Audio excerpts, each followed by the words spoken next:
I'm going to hit record because we got to get this. Milwaukee, 43.5? I don't fucking know. Yeah, that's true, because it's either going to be 10 or it's going to be 62. Yeah, well, they're potentially going to have Janice for half of the season. And it's like, well, like, okay, that's probably at least 20 wins. Well, I think their best 3-and-D role player is Amir Coffey, who's on a training camp tryout deal. Yeah. One of my all-time worst basketball takes was when Amir Coffey and Brandon Boston Jr. were on the Clippers together about 5 years ago. And they would both get bench minutes together. And watching those games, I was like, man, this Brandon Boston character, he's got something that I like. The Jennies. He changed his name to BJ Boston, which is just insane. way worse. Way worse.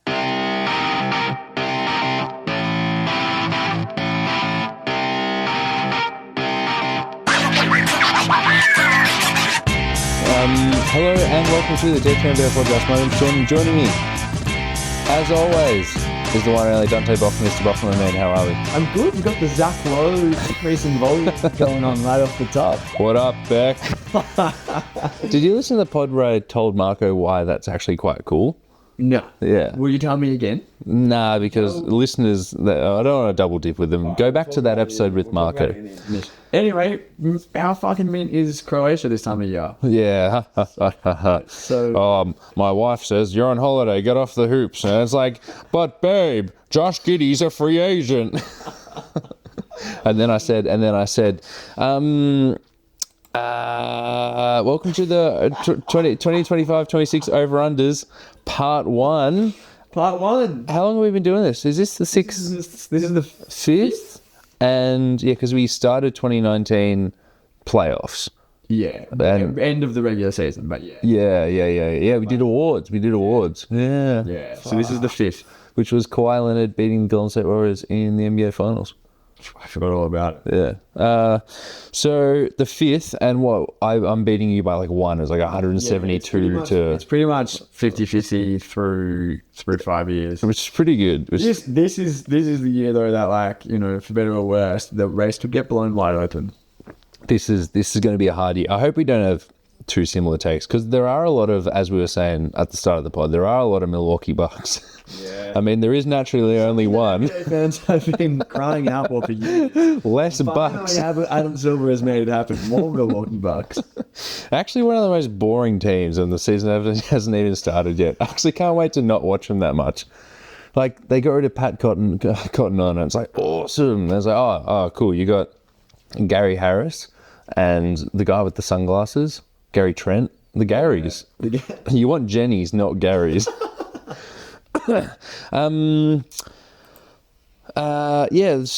Let's get into it. We have grabbed, if this is the first time you've ever listened to our Over Unders podcast, welcome. If it's not your first time, welcome back. What we do is we get the over under projections from an undisclosed single gambling source. These numbers are as of the 20th of August 2025. We've got the number, for example, the Boston Celtics is 42.5, and Dante and I debate it. We talk about their off-season additions, losses, and notes, and then we say whether we're going to go over or under on that number. Before we start, I got a fucking clanker to run the numbers, right? The reason I had this run sheet to you late is because I asked it to do, like, if I just said, hey, get the numbers, it gets that to me instantly. But I asked it to assess strength of schedule and then give us their first quarter strength of schedule.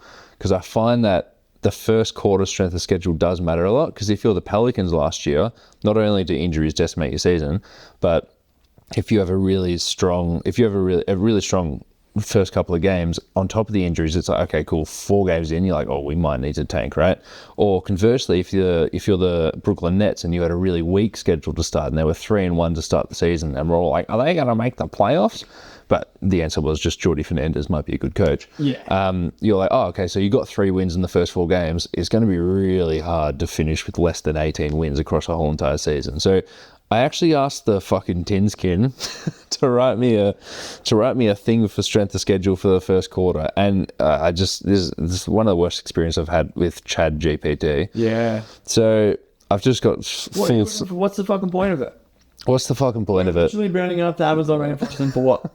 The guy who fucking give me first quarter strings of Why don't we just put our servers, our AI servers, not in the rainforest? Yeah.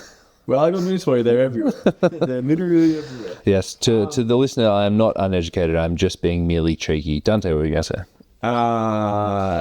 Actually, nothing of substance. Yeah. So why don't we slide into this with the aforementioned Boston Celtics? I was going to say we start with the specific division. Oh well. Yeah. Well, then maybe we cut this and we fucking go back.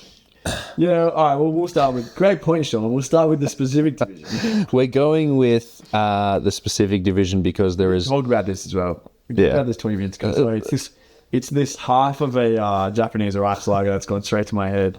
Golden State Warriors, their number is set at 46.5. They have added nobody. They have added no basketball players this offseason, except for Al Horford and D'Anthony Melton, who are going to be announced after the Jonathan Kuminga situation resolves itself. They have lost Kevon Looney and Gary Payton, among some other. Oh, by the way, we're not going to mention like the small two ways. We do mention a couple of two ways that I think are irrelevant, but not the other ones. So they've lost Gary Payton and Kevon Looney. Everyone's gotten a year older, and they're going to sign Al Horford and D'Anthony Melton, and something's going to fucking happen with Jonathan Kuminga. I'm just going to tackle this number. In the past, when there's been an unresolved situation, it's usually been a high-profile player like Damian Lillard, where it's like, okay, when's he going to go to Miami? Didn't. But usually we just put an asterisk there or just delete it and say, let's not talk about it. But I don't think Kuminga changes the sort of the direction of this team that much. So whether he stays or whether you trade him for Malik Monk and a first-round pick or something, right? Like, I think you're going to have that level of player. I think Malik Monk's a better player, but you're going to have a guy there, and he's going to be your 5th to 6th best player on this basketball team. So, Dante, have you gone over or under on the Warriors, and why? I've gone hard under. Hard under. I've gone soft under. Yeah. I feel pretty confident about this right off the bat. Yeah, everyone is a year older. And this team was awesome with Jimmy Butler down the stretch last year. Jimmy Butler is a year older. Quickly Googles to see. I'll get the age. Jimmy is 35 this year. Yeah, that's pretty old. Yeah. Sorry, he's 30. He's entering his age 36 season. So that's pretty old. Steph is 36, 37. He's entering his 37. Draymond is 34, 35. He's entering his 35. Kuminga has proven to be not that good. Melton, when and if he signs. The thing is, like, it seems likely that he will, but nothing's a done deal. It's just as possible that Horford decides to go and take someone else's taxpayer MLE. I think it's been so long, he's just, why would you hold out for the Warriors for 2 months to not do it? For sure, but it could happen tomorrow, in a way that it couldn't if he's signed on the dotted line.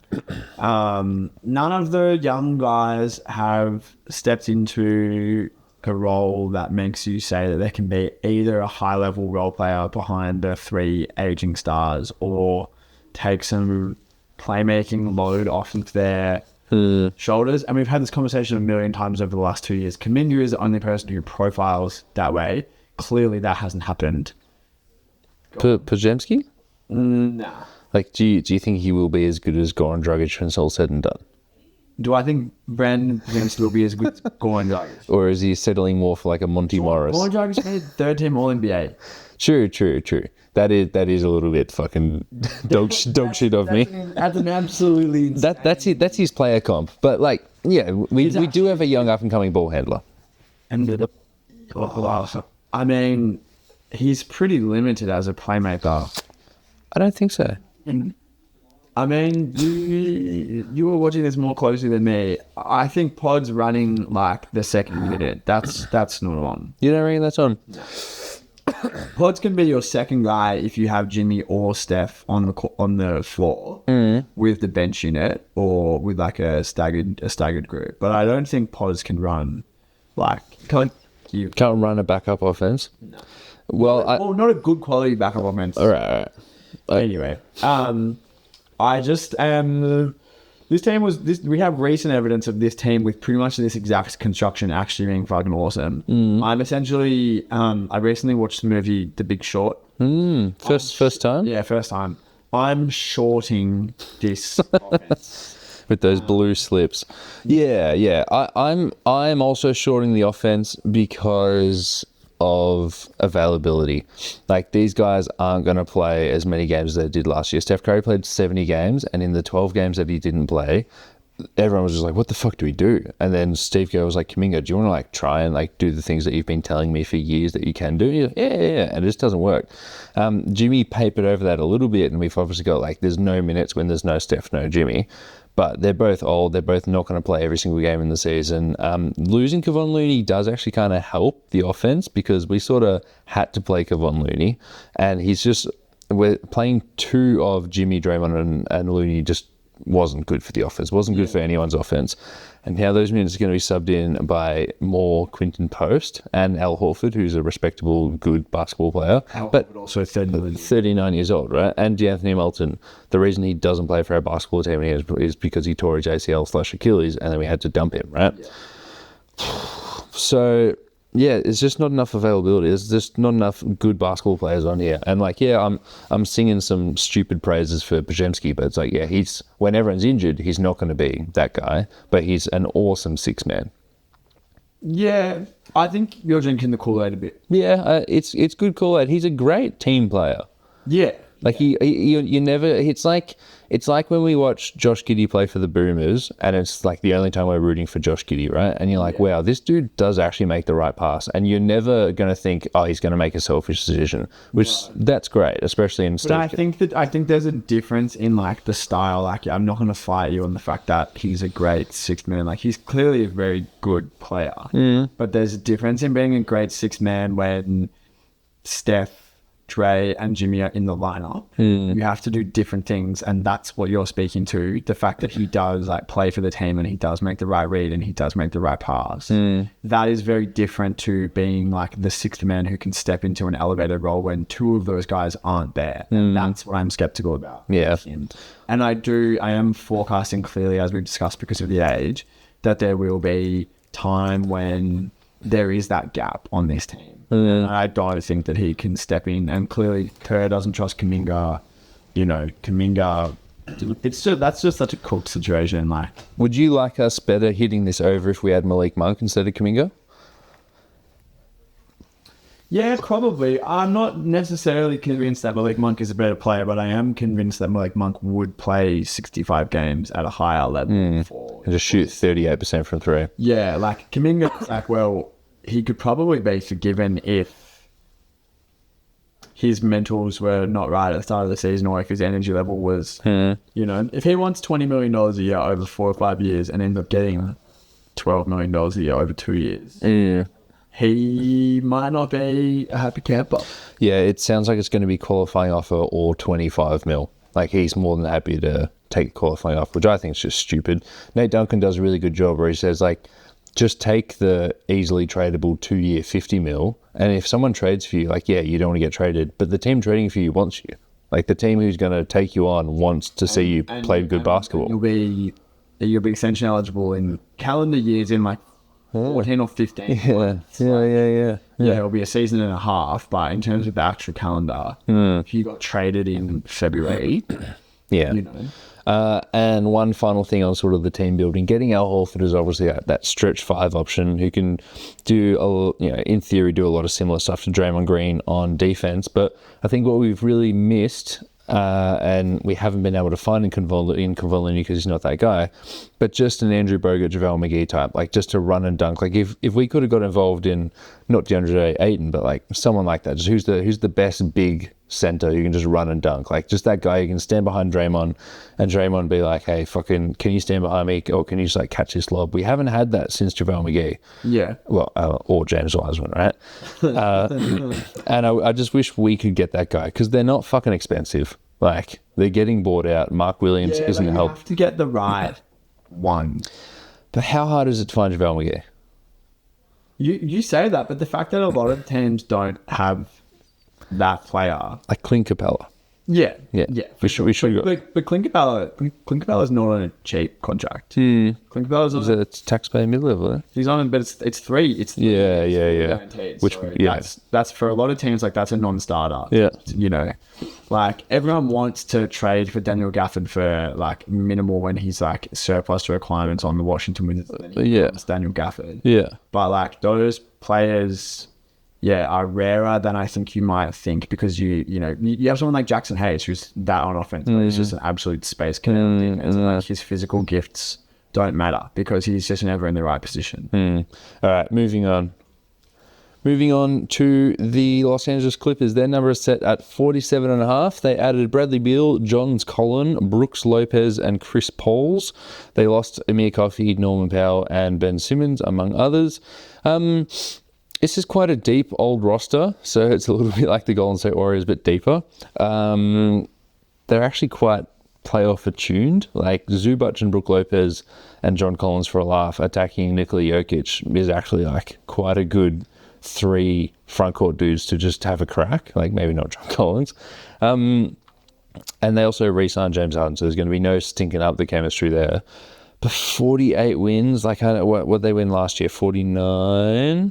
They were definitely outside of. They won whatever. They won 50 with just that absolutely like hellacious second half of the season. They were like, they must have gone like 32-9 or something over the second half of the season. So yeah, I don't know. This is the first of like the doozies I think that we're. Because the team won more than that last year. In theory, they've upgraded. They've added Lopez. They've added Beal. I'm going under those.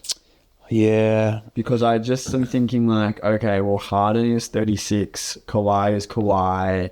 That's kind of it, to be honest. If something does happen to Harden, and like you can guarantee that something will happen to Kawhi, like that's it. Everyone aside from Zubac is on pretty movable and ultimately short-term contract, so there's no real incentive for them to like double down and like try and save the core, specifically when we know that they're trying to go for cap space in the next 2 summers. So yeah. I think if this didn't start well, maybe they just cop it. Cop it, bare meaning just win 40 games. Win 40 games and try and get them through the play-in, rather than like swinging for the fences again like they've done. Like they've pretty clearly shown their hand that they're trying to be a cap space team. Yeah. Over the next 2 summers. So, if it doesn't work, like I don't think reinforcements are coming for this team. I'm skeptical enough of this team to say that I think it's dubious that they'll hit 48. Yeah. So the Clippers own their own pick in 2029 if it falls in the top 3. Otherwise, it's a swap with Philly, and then by 2030 they own their own pick. So that's actually still quite far away. There's but they could still trade. They would still have firsts to trade. But they have stuff to trade. I'm talking about the full rebuild. Yeah, well, they don't. But this team's not going to bottom. That's not what I'm saying. They're gonna bottom out. It's just like, they're going to be 40 wins and fighting to go, fighting to play in. Not that they'll say like we're giving up on this team, or that we're throwing in the towel or whatever. More just to say that like if this team proves to be just good over the course of an 82 game season, like the like management will be fine. Yeah. I've also gone under. It's just a little bit too hard to see them doing it. So far we're 2 for 2. Yeah, 2 for 2. Next team, the LA Lakers, their number set at 47.5. They added DeAndre Ayton, Marcus Smart, Jake LaRavia, and Luka Doncic's fitness. They lost Dorian Finney-Smith, Alex Len, and Shake Milton. They re-signed Luka. Luka signed the dotted line as soon as he possibly could, which is actually quite a good sign, because there was a lot of noise about him maybe holding out and getting a bigger deal the following offseason, and then there's going to be a lot of pressure there. There's been a lot of LeBron trade rumors and a lot of noise. It is confirmed as of the past couple of months that he does have a no trade clause. 47.5, this team, just like the Clippers, won 50 games last year. Dorian Finney-Smith was their best wing defender and maybe best catch and shoot 3-point shooter, and they lost him for like a really smart move by the Houston Rockets, who they actually only guaranteed like $1 million or $2 million into that second year when the Lakers want to have cap space and have a play around. So it's actually they lost a guy that they could have just kept if they had just matched that deal. Not that he was a restricted free agent, but if they just matched that deal and said, sure, we'll give you 3-year deal, fully non-guaranteed in the last year, plus like 90% non-guaranteed in the second year, they could have kept their best 3-and-D player who fits well with Luka and LeBron, but they didn't. And they replaced him with Jake LaRavia, who's a worse player, and I think there's no doubt about that, but he's got a team option for the following offseason. And these are all just 2-year deals with the team option in the second year, because they've got big stuff to do the following offseason when LeBron probably comes off. But despite that, I'm going over, because if you've just got dudes who aren't absolute dog shit terrible, which you might debate that they are, and Luka Doncic fit and healthy, that's a 50-win team. There's still like Luka's best teammate is an All-NBA third team LeBron. That's pretty good. Yeah, definitely.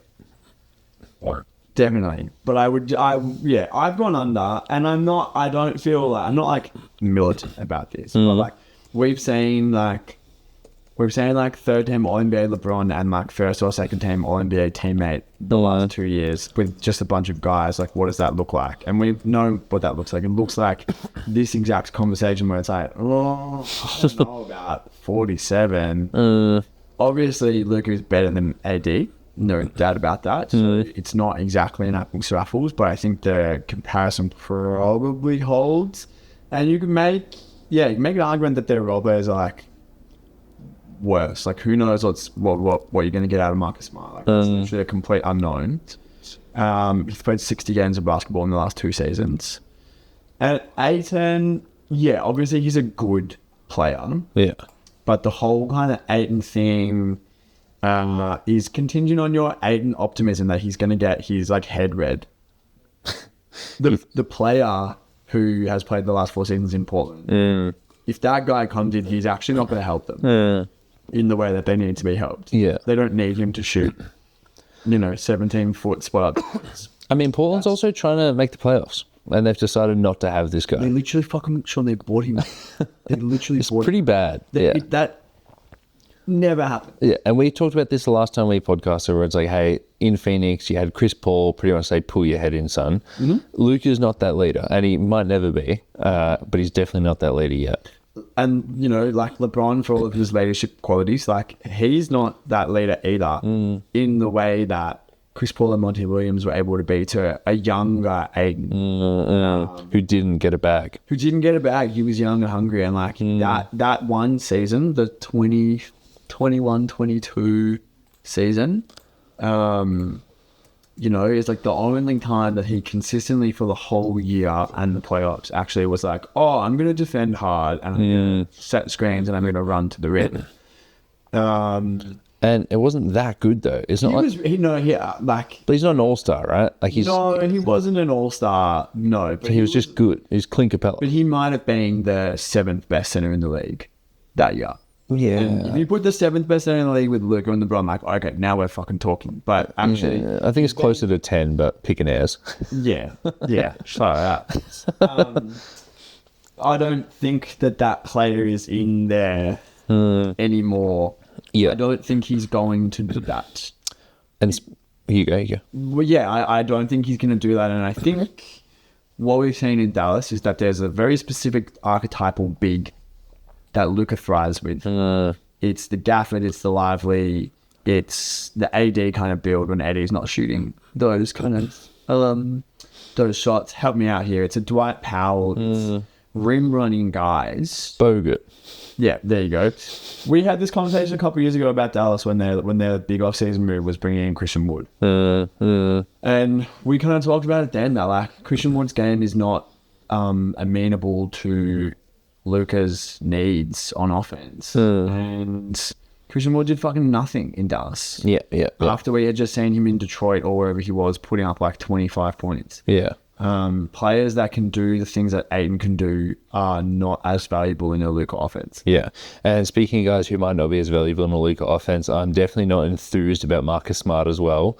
Can he even get on the court? Like, let's see. Can he get in the court? But when he's on there, he's the captain of the What Number Does It Start With team. Oh my god, all time, yeah.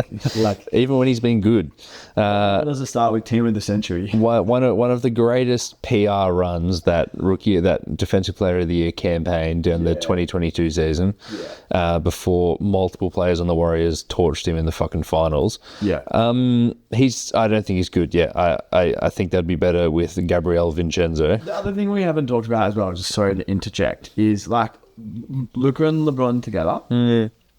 Yeah, but It's not a perfect fit. perfect fit. Yeah. And we've seen with Booker and Durant, we've seen with Janice and Lillard, like it doesn't always work when you think that actually it's going to work perfectly. It doesn't actually always work with two like Similar players. I was going to say like superstars, like game superstars. Like the fact that LeBron clearly has a chip on his shoulder about all of this, like he's probably not going into this season being like, man, Luka's better than me, and he's also 26. So I'm gonna figure out how I can supplement him the best. He's like probably going in and being like, this is my fucking team. And all right, final point I'm going to make is if you were to look at last year's Dallas Mavericks, and then maybe you're just going to take Curry out the back and shoot him in the head, right? And so you've just got Luka surrounded by role players, some who are bad, some who are good. Would you say that is a 15-win team if you knew that he was in the form of his life and it's like slimmed down as much as Men's Health magazine says that he has? Yeah. But then, He's pretty good, Sean. He's pretty. and that's why I've hit the under. Got lost last year. I think he's one of the three best players in the league. No matter. Yeah, and he played 50 games or whatever. All right, Men's Health magazine. You know that Sacha Baron Cohen is doing a film and he's like ripped now I did see this somewhere. on the cover of Men's Health magazine. Yeah, I did see that somewhere. Lakers, you've gone under, I've gone over. Can you give us the particulars for your Phoenix Suns? So the particulars are that the over-under is set at 30.5 wins. The notable Suns additions were Dylan Brooks, Jalen Green, that's interesting, Mark Williams, and Kaman Malwatch. Notable losses. Wow, here are some names. Bradley Beal, God, would be good to get off his contract.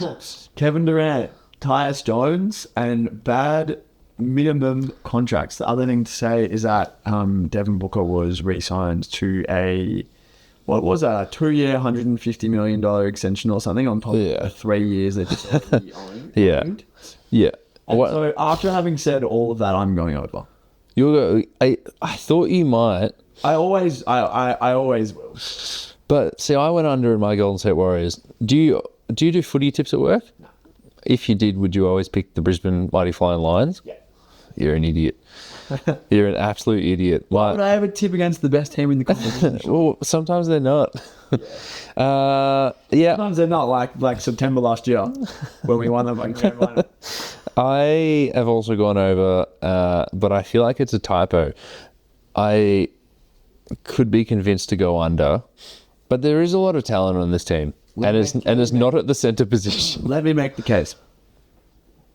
Devin Booker, probably at least like a 91 overall on 2K. Dylan Brooks, good wing defender. Jalen Green, probably an 85 overall in 2K.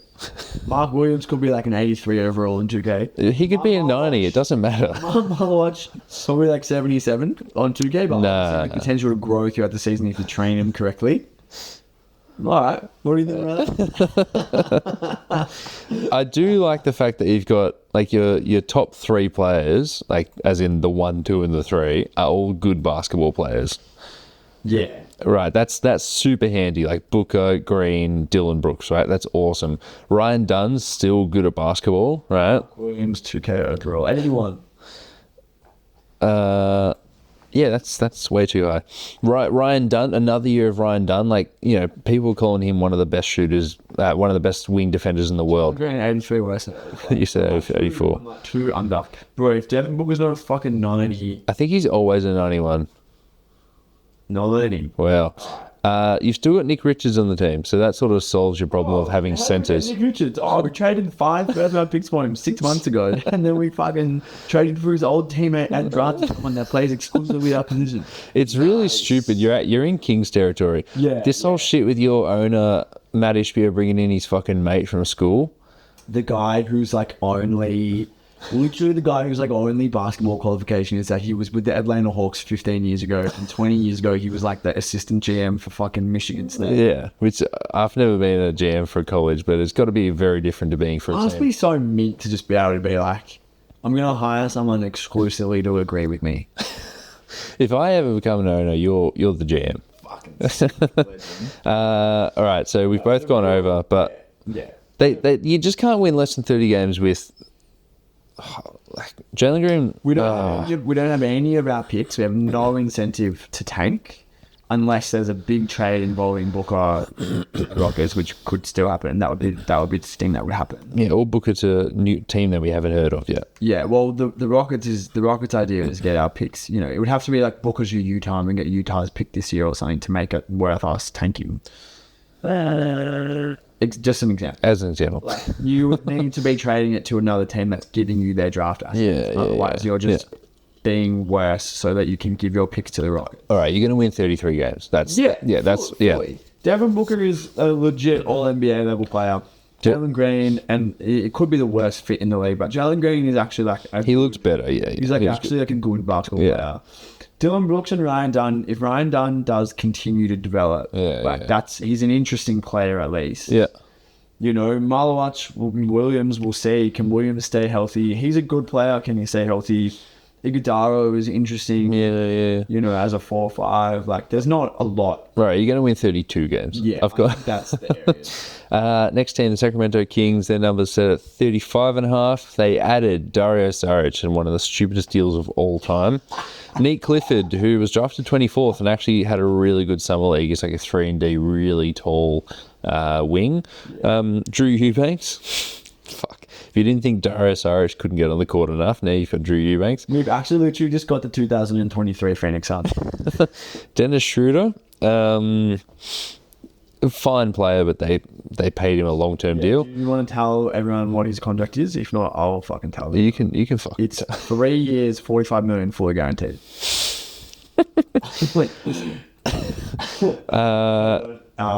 Google's Dennis Schroeder age. Oh, nice. He's 31. Cool. I'm paying Dennis Schroeder through his 18th season. Yeah, but small guards age well. Russell Westbrook, he's the only team that's been linked with him. And fuck, man, retire. But I imagine he's not going to retire. If he does, we would have lost 2 Angels, being John Wall and Russell Westbrook in the same month. But all of this, excuse my French, bullfuck about John Wall. It's like a guy that hasn't played in the NBA for 3 years. Yeah. What did you fucking think? He was going to be fucking starting for the Wolves next year? He was waiting till Marco Bellinelli called it, and then he mailed it in. But like Marco Bellinelli, I'm sure he played well in Italy for the past 3 years.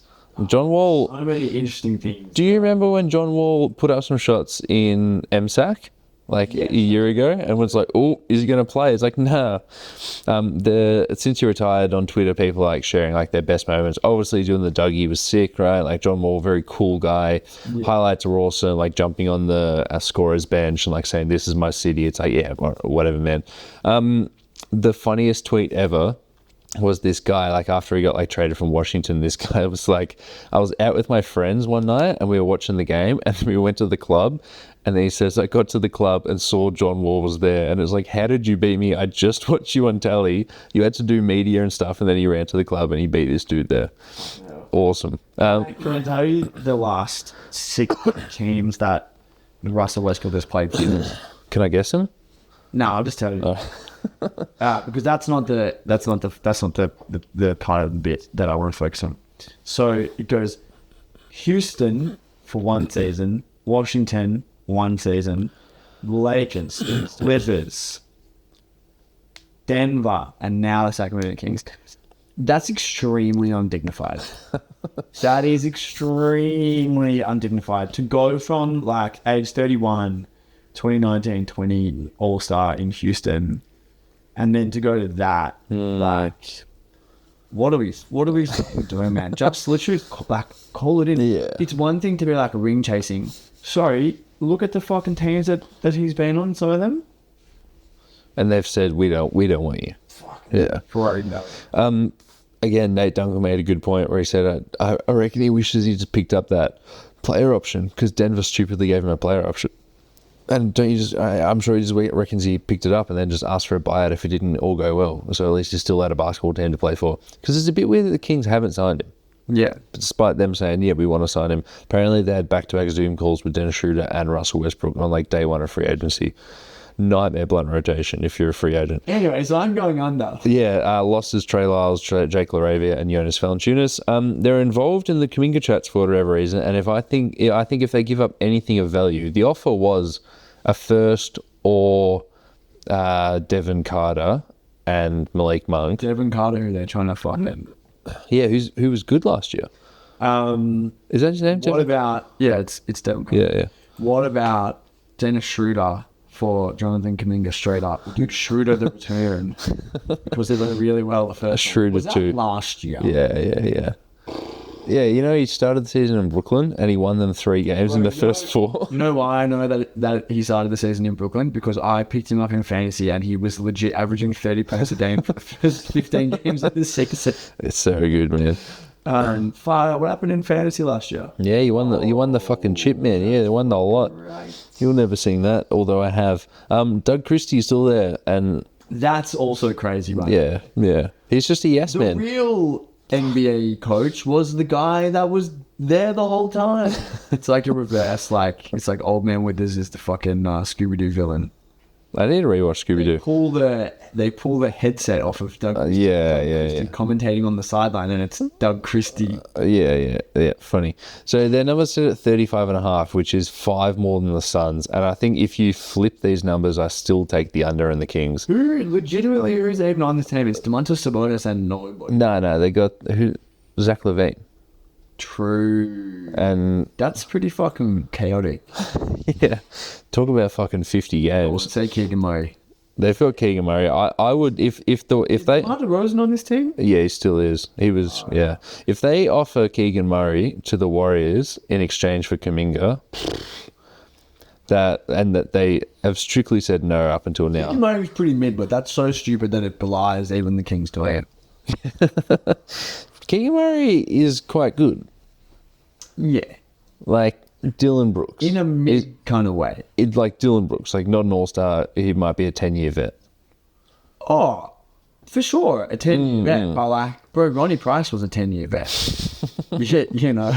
Not an all-star still leaves you like the worst 200 players in the league. They've still got Keon Ellis, who they did that cheap contract thing with, so he can just leave in free agency. Nice. When has that ever not worked out in recent NBA history? All right, let's go to the Southwest Division. Well, speaking of, And then we'll pick back up from the top on the next episode. And I ain't talking about Snoop D-O. Hey, he's playing the MCG in September. what's happening at the MCG in September? The Lions are playing the mighty fine. Someone's Southwest Division. Dallas Mavericks. Their number is set at 39.5. They added Cooper Flagg, D'Angelo Russell, and I wrote Ryan Nembhard, even though he was undrafted, but he was all right in some league. He was like an American Facundo Campazzo. Like he was picking up full court the whole time, and it worked. Ryan Nembhard, is he related? He is related, and he looks just like him. Oh, sorry, man. Losses, Spencer Dinwiddie and Dante Exum, although it's assumed that he will return. Notes, they didn't retool around Cooper Flagg, so we're assuming that they're going to try and compete with a post-Achilles. Was his Achilles or his ACL? Achilles. Who? Curry. ACL. Yeah. Curry Irving and whatever upcoming injury happens to Anthony Dave. So is this Dallas Mavericks team a 40-win team? Just wanted to say on the Ryan Nembhard thing, because that's all I was thinking about last year. Yeah. The second craziest thing that happened in the NBA Finals last year, on Game 7 when we were all sitting on this very couch watching it, was the realization between me and Marco that Andrew Nembhard has orc spellcaster type. That he looks like an orc, but in like a very refined and delicate kind of way. That one. You guys loved that joke. It only comes with the ability to use and channel magic and then direct the troops into battle. He's more of a shaman than an orc, I think. Well, like the orcs have shamans. Shaman's not a Right. shaman's not a race. It's a You're too good at kind of this. like a role delegation. And yeah. Anyway, rookie. Speaking of rookies, Yeah, this one's good. yeah, but no under Yeah, he has to. 40 wins under. Yeah, a rookie wing has to, who's might be too tall for threes, has to defend threes. There is no one else in this team that can defend threes. Yeah. Well, I'm not even necessarily worried about him defending threes. I'm worried about him playing as a primary role in an offense where there's AD and Gafford / Lively on the court at any one time. Yeah, and That's not a lot of spacing for a young player that's working. that day one of D'Angelo Russell at the one, which I think for what they needed, getting D'Lo at the one's awesome, right? Ford was available. Yeah. But then also like, yes, 100% what they needed and what was available. Yes, it's a great move. He's also not good. We just spent Yeah. on the label being like, damn, if only he wasn't so shit. Yeah. That's true. Klay Thompson at the 2, comeback year. He's going out with Megan Thee Stallion. Isn't that weird? Yeah, but you know. PJ Washington, Najee Marshall, Cooper Flag, actually a pretty good forward rotation, but none of them can guard threes, I think. And then Anthony Davis is playing the 4, which we know isn't the recipe for a championship. And then one of Gafford or Lively is going to be marginalised. Did you know that Klay Thompson missed 3 years of basketball? He didn't miss 3, did he? 2.5. Yeah, 2.5. That's crazy. Do you remember his first game back when he dunked on Jared Allen? Well, he a little bit of a crossover, got into the lane past your friend Darius Garland, dunked on on Jared Allen, and then he actually finished that year with an extra ring on his finger. But yeah, we're both going the under. Yeah, I think hard. What do you think? It's going to be a really weird rookie season for Cooper Flag. Do you reckon he'll be like put a number on what number player he'll be for this team? Is he like the 3rd best player? Yeah, I'd say 3rd best player. Yeah, Kyrie Behind Davis and behind Kyrie. whichever of the bigs proves to be. Yeah, Lively showed some flashes with passing before just like being fucking put next to Anthony Davis and then I'm injured. going to say put down. But like I think this could be the season where they said, depending on what happens with Flag, like whether it does prove that he's actually he's a 4. Yeah. It doesn't make sense to have 2 awesome centers plus Anthony Davis plus Cooper Flag. Yeah. This could be the season that whichever of the centers loses out in that, like, thinking that it will probably be Gafford. Like, Gafford would have immense trade values for any team that wanted that. He's the best version of that player that could feasibly be available. I believe his contract extension that they gave him, yes, he is still trade eligible. Gafford for Reeves. Who says? Yeah, who says yes? I said the Lakers say no to that. The Houston Rockets, their number set at 55.5 wins. They added Kevin Durant, Clint Capella, Dorian Finney-Smith, and Joshua Okog. They lost Jalen Green, Cam Whitmore, Jock Landale, Dylan Brooks, and whatever else. They re-signed Fred VanVleet in one of those renegotiations that isn't technically part of the deal, but it was great for both parties. And they got him at like $15 million less per year. Sick, man. So sick. They literally chopped his salary like in third. Yeah, to do the fun stuff that they're doing. Amen Thompson is going to be their best defensive player, which is awesome. They re-signed Steven Adams as well. Steven Adams is such an interesting chess piece for the regular and postseason. Still got Jabari Smith, still got Tari Eason. This team's fucking going to be really good about it. They've still got Reed Shepherd, who could pop. Yeah, fully. This is going to be a 59-win team in my eyes. Yeah. Yeah. Going over as well. I didn't even have to think about it. Are you happy to not talk about it and just move on? Awesome. What are we talking about during the season? The Memphis Grizzlies, their numbers set at 40.5. They added KCP, Cedric Coward, who they traded up to get at 11. All time, like one of the worst names. Yeah. Also, bit of biff in him. Started name like that. he started a bit of biff in summer league, and a little bit of like step under someone's foot coming backwards, almost intentionally biff. Yeah. I think you have to prove that you're good before you can do that. Yeah, well, yeah. Ty Jerome and Jock Landale, they lost Marvin Bagley, Desmond Bain, James Huff, and Luke Kennard. They re-signed Jaren Jackson Jr. for as much as they possibly could. They did that thing where they ducked the tax and then gave him all the money. And then he had turf toe literally 24 hours later, and he underwent surgeries, out of action for about 6 weeks. I assume he's going to start the season poorly, and then that might roll into a bad season for him, which is just going to look really bad for that new contract. But I think a whole season from now, he'll be back to normal and good and in the DPOY chat. But that's going to obviously impact our over-under number. This, I've written here, is one of the hardest numbers I could think of this year. 40.5, I think, and we said there's a lot of teams like this, I think they're either going to win 50 or they're going to win 33. Do you agree? No, I think the middle road is very possible here. Right. I think 500 is possible. Yeah, well. And that's, I'm going over, but I'm going over in a 500 type of way. Well, if that's the case, then something's wrong with Ja Morant, because something has been wrong with Ja Morant. That analysis that something is wrong with Ja Morant. Yeah. But not that he's going to turn into a pumpkin. Right. But that maybe he's on the fringes of the All-Star discussion rather than being like, Yeah. All-Star starter. Yeah. Well, if this team's going to win a title, he's going to have to be in the All-NBA discussion. Yeah. And there's been a couple of years where it's like, this happened. He can't full have turned into a pumpkin at age 25, can he? After being a 2-time All-Star Rookie of the Year and 1-time All-NBA player. It'd be really weird. It's been quite strange following Ja Morant. Like, I remember after he showed so much early in his career, I was like, oh my God, I'm all in on this guy. Like, he's going to be the next, maybe MVP.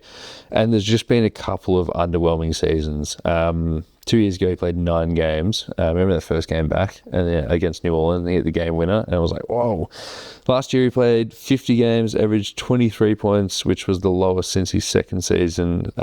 7 assists on 54 and 30 from the floor. But obviously, it didn't translate to winning. But if he isn't going to be there, both on the court or that guy, it's nice having Ty Jerome. Possibly the best backup point guard in the league. Yeah, I think, for sure. I think I'm wondering for mine whether Ty Jerome has a bit of like campaign potential in him. What? Yeah. Really? Yeah. He was like a darling, like a statistical darling. Yeah, bro. Did you watch the 21-22 Phoenix Suns? Was campaign like that? Statistical. People were thinking campaign would get like the full MLE potentially. Fuck. On his contract after that run to the final. And we ended up re-signing him on 6 for 19. Yeah. That's another similarity in that people were kind of saying like, 3 for 19. Yeah. People were kind of saying like Ty Jerome could be a full MLE and signed for roughly half. True. Yeah, the market was sort of dictated. People were not like dying to get Ty Jerome into their team for $14 million a year. He also like didn't make a shot in the playoffs, and then before game 5 or 6 when they got eliminated by the Pacers, someone on Twitter was like, if I was his agent, I'll just fake an injury because he's just going to lose millions of dollars if he plays in this next game. Yeah, he did lose a lot of money in the playoffs, which is like, that's... I don't know, I'm not fully sold on him. Your great backup point guards, they lose money in the playoffs because that's not where they make their money. They make their money by just helping you get to 50 wins because you've always got great playmakers for 48 minutes. Yeah, for sure. Which is helpful for a team with a player like Ja Morant, who's been known to bring guns into clubs and misses games for injuries as well. Seeing places. So both over though. The New Orleans Pelicans 30.5. Here we go. This is truly sickening. This fucking disgusting basketball team. They added Jordan Poole, Sadiq Bey, Jeremiah Fears, Kevon Looney, and Derek Queen, who's missing the first couple of weeks of the season. They lost Blowjob Boston Jr., Bruce Brown, CJ McCollum, also known as Elise McCollum's husband, Kelly Olynyk, and Jeremiah Robinson Earl, who you might know from the app of the same name. Not in the App Store anymore. It's unfortunately got taken down. But this basketball team is just a fucking disgusting collection. So exciting. Yeah, you never downloaded Have you seen a photo of Zion Williamson in the last 3 months? No, have you? Yeah, bro, he was huge. No, but he checked into all of his weigh-ins. He had, someone said he had gumbo belly. He's fat, bro. His face was so wide. But he had a meeting with Joe Dumas. He's wearing like an open shirt with like a gut. Yeah. Zion Williamson on Instagram.com. Is Jordan Poole for CJ McCollum like just a complete wash? Is that what we're thinking for analysis purposes? We're able to just wash our hands of that and say much of a much? It is, except he's getting paid $30 million for an extra year on CJ. But yes, for this analysis purposes. By the way, Zion's most recent Instagram post was just a slow-mo of him dunking with the caption #Zion4, and it's a gorilla, a flexing emoji, and a devil. Google like Zion gumbo belly and see what comes up. So, let me see how good like this. This would have been the pic you saw. Nah, there's one where he was like posing for a picture with a fan. And he legit just, it was recent, he legit just looks so fat. I forgot he had the Naruto belly tat. When are you getting that? Yeah, next up. So, come out. God, that's almost inappropriate, so wrong. So, DeJounte Murray's still on the team. Respectfully, who cares? But Derek Queen and Jeremiah Fears are both going to be shit as rookies. Yeah, it seems to be a fait accompli. So the team is Jordan Poole, DeJounte, Saddiq Bey coming off of an ACL and maybe not that good, Zion, and who? Trey Murphy coming off his own terrible knee injury. Yeah. Herb Jones coming off of his own. What numbers will start with season? Oh, no, sorry. He played 20 games last year. That's my fault. Yeah, no, I'm happy he's not here. The energy around this is one of the worst. Eves Macy's good. Would you rather him or DeAndre Ayton? Who am I? Anyone. You're Dante, you dickhead. Yeah, we're both hitting the under. Yeah. There's a lot of... Man, do you remember like a year or two ago, we were like, man, there's no dumb organizations, right? There's a lot of dumb organizations now. I think we'll be the second worst Western Conference team. Tune in next time to find out the worst. I wonder who the worst... Oh, it's the Utah Jazz. All right, wrapping up this division and episode, the San Antonio Spurs, their number set at 43.5. They added Victor Wembanyama's clean blood flow in his shoulder. Dylan Harper, Carter Bryant, Luke Cornett, and Kelly Olynyk. They lost Charles Bassey. Incredible positive for them. Malachi Branham, Sandro Mamukelashvili, Chris Paul, and then they re-signed De'Aaron Fox on, for future purposes, a very questionable extension, but you've seen if he's got any soccer siblings. Yeah, because there's an American defender for Fulham called Calvin Bassey, and maybe they're related, but they're not. But I think for the purposes of will the San Antonio Spurs win over 44 games for next year, rookie Dylan Harper, Stephen Castle, and De'Aaron Fox, they're definitely going to be the guys you want if you want to win more than 44 games with Victor Wembanyama. I'm banging the over, and I've got 3 exclamation marks in the doc. Yeah, I'm also going hard over. They also just have like mature, young, veteran wings, like big forwards in Strahan, Keldon Johnson, and Devin Vassell. So none of them necessarily are like particularly good basketball players, but they're all going to have 10-year NBA careers as like role players for sure. So the fact that you have 2 guards, one guard who's already been an all-star, one guard who in Castle looks like he's on that track, and then someone as high rated as Harper plus Victor Wembanyama, like, fuck, man, this team could win 50. Yeah, if I'm saying Luka Doncic plus shit role players can win 50, then I can say Victor Wembanyama's plus good defensive role players and just guys with upside that can win 50 as well. Darren Fox also is 2 seasons removed from being the clutch player of the year in this year, leading the to the playoffs for the first time in 5 million years, where they would have beaten the Warriors if he didn't literally break his hand. Yeah, I'm just a bit... That all happened. Yeah, that all happened. I'm just a bit... I want to make a video on De'Aaron Fox because I think it's... Small guard hasn't been that good in 2 years. Yeah. And so this year is going to be fine, but it's just going to get worse with every year that passes. I don't necessarily think that's true. Yeah. Guess how old he is? 29, I think. And that's pretty old. 28. He is 27. Okay, cool. Well, wrapping up that episode, Vladdy, Dante, good talking to you. I will speak to you next time. Peace.